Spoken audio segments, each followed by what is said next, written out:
మీరు ఈ తెలంగాణలో భాగస్వాములు, ఈ తెలంగాణ రాష్ట్ర సాధనలో మీడియా మిత్రులు అంతంత క్రియాశీలక పాత్ర పోషించారు. ఈరోజు మా అధికారులు చేపడుతున్న కార్యక్రమాలను మీరు పెద్ద ఎత్తున ప్రజలకు వివరించాలి. మొన్న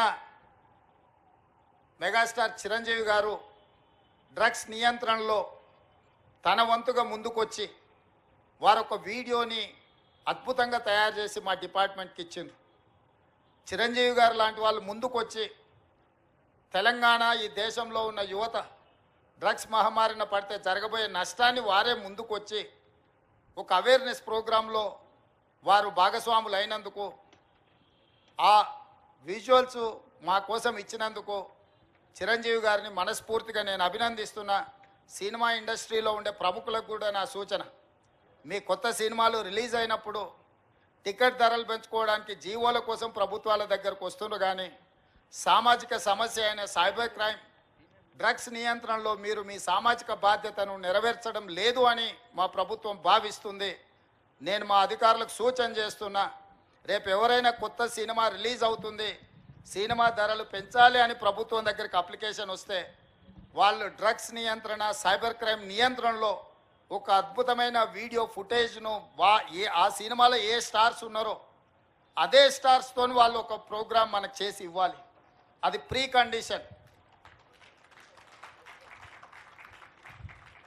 నేను స్పష్టంగా మా అధికారులకు ఆదేశిస్తున్నాను, ఎంత పెద్దవాళ్ళు ఎవరు వచ్చి మనల్ని రిక్వెస్ట్ చేసినా వాళ్ళు సైబర్ క్రైమ్కు సంబంధించి, డ్రగ్స్ నియంత్రణకు సంబంధించి ఆ సినిమాలో నటించిన తారాగణం, ఆ సినిమా ప్రొడ్యూసర్స్ 1.5-2 minutes నిడివిగల ఈ సమాజాన్ని పట్టి పీడిస్తున్న వీటికి వ్యతిరేకంగా వాళ్ళు మనకు వీడియో విజువల్స్ తీసుకొచ్చి ఇస్తేనే వాళ్ళకి ఏమైనా వెసులుబాటు సౌలభ్యాలు ఇవ్వాలి. ఎందుకంటే సమాజం నుంచి ఎంతో వాళ్ళు తీసుకుంటున్నారు, సమాజానికి వాళ్ళు కొంతైనా ఇవ్వాలి, అది వాళ్ళ బాధ్యత. అట్లా కాకుండా మేము 100 కోట్లు పెట్టుబడి పెట్టినాం మా సినిమాకు, మేము టికెట్లు పెంచుకొని మేము సంపాదించుకుంటామన్న ఆలోచన ఏదైతుందో మంచిదే, మీ వ్యాపారం మంచిదే, కానీ సామాజిక బాధ్యత. డ్రగ్స్ నియంత్రించకపోతే, ఈ సైబర్ క్రైమ్లను నియంత్రించకపోతే ఈ సమాజమే నిర్వీర్యం అవుతుంది. ఈ సమాజాన్ని కాపాడాల్సిన బాధ్యత, ఈ సమాజానికి సహకరించాల్సిన బాధ్యత సినీ పరిశ్రమ మీద ఉన్నది. కాబట్టి ఎవరైతే ఏదైనా ఈ ప్రభుత్వం నుంచి ఏదైనా సహకారం కావాలి అని వస్తే వాళ్ళు సమాజానికి సహకరించాలి. ఇది ఒకటే మా ప్రీ కండిషన్. మా అధికారులకు కూడా నేను సూచన చేస్తున్నా. And at the same time మా సైబరాబాద్ కమిషనర్ అవినాష్ మహాంతి గారికి కూడా నా సూచన, ఎందుకంటే మ్యాక్సిమం సినిమా షూటింగ్స్ మీ ప్రాంతంలోనే అవుతాయి లేదా రాచకొండలో అవుతాయి. వాళ్ళు సినిమా షూటింగ్లకు పర్మిషన్కి వచ్చినప్పుడు మీరు ఈ రిక్వెస్ట్ను వాళ్ళ ముందు పెట్టండి. వాళ్ళు ఏమన్నా సినిమా తీసుకొని, కానీ ఆ సినిమాలో ఉన్న తారాగణంతో ఈ డ్రగ్స్ నియంత్రణ కోసం, సైబర్ క్రైమ్ నియంత్రణ కోసం 1.5-2 minutes నిడివి కలిగిన చిత్రాన్ని మనకు ఒకటి వాళ్ళు తయారు చేసి మనకి ఇవ్వాలి. అట్లా ఇచ్చిన వాళ్లకు ప్రత్యేకంగా రాష్ట్ర ప్రభుత్వం వెసులుబాటు కల్పిస్తుందని మీరు చెప్పాలి, వాళ్ళకు సూచన చెయ్యాలి అని చెప్తూ, రాష్ట్రంలో ఉండే అన్ని థియేటర్ల యజమానులకు కూడా నేను INPR డిపార్ట్మెంట్కి ఈ వేదిక మీద నుంచి ఆదేశాలు ఇస్తున్నా. ప్రతి సినిమా థియేటర్లో తప్పకుండా సినిమా ప్రారంభానికంటే ముందు సైబర్ క్రైమ్కు సంబంధించి, డ్రగ్స్ నియంత్రణకు సంబంధించి న్యూస్ రీల్ల రూపంలో ఉచితంగా మీరు ప్రదర్శించాల్సిందే.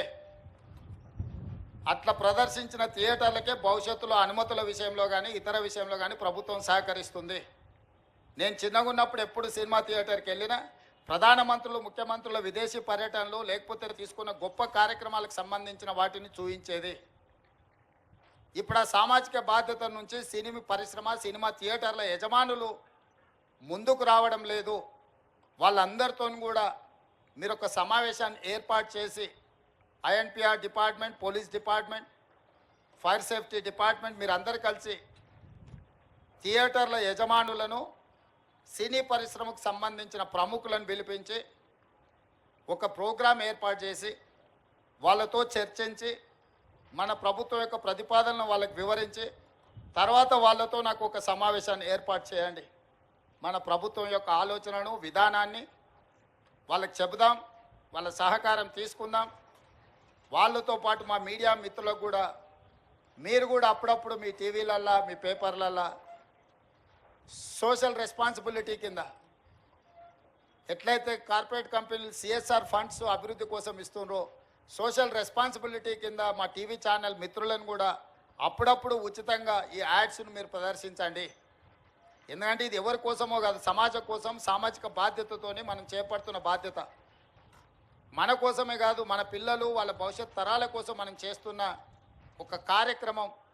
అందుకే మీడియా మిత్రులను కూడా నా విజ్ఞప్తి, మీ టీవీ ఛానళ్ళల్లో కూడా ఈ ప్రముఖ సినీ తారలు తయారు చేసి ఇచ్చే సెలబ్రిటీస్, స్పోర్ట్స్లో ఉన్న వాళ్ళు కూడా ఎవరెవరైతే పివి సింధు కావచ్చు, సానియా మిర్జా కావచ్చు, ఇట్లా చాలామంది క్రీడాకారులు వాళ్ళందరి నుంచి కూడా ఇట్లాంటివి సపోర్ట్ తీసుకొని వాటిని టీవీలలో ఉచితంగా మీరు ప్రదర్శించాలని ప్రభుత్వం తరఫున విజ్ఞప్తి చేస్తున్నా. మీ అందరి సహకారం ఉండాలని. ఈ రాష్ట్రం సైబర్ క్రైమ్ కానీ డ్రగ్స్ కానీ ఈ రాష్ట్రంలో కాలు పెట్టాలంటే భయపడాలి. వెన్నులో చలి జ్వరం రావాలి. తెలంగాణ రాష్ట్రంలో కాలు పెట్టాలి అని అంటే ఇక్కడ కాలు పెడితే తిరిగి మళ్ళీ పోలేము అనే భయం వాళ్ళలో ఉండాలి. భయం కల్పించాల్సిన బాధ్యత మా పోలీస్ అధికారులదే. మా వాళ్ళు ఫ్రెండ్లీ పోలీసింగ్ అని అంటుంటారు. నేను కూడా ఒప్పుకుంటా, ఫ్రెండ్లీ పోలీసింగ్ ఎవరికి? బాధితులతోని ఫ్రెండ్లీగా ఉండండి, నేరగాళ్ళతోని కాదు.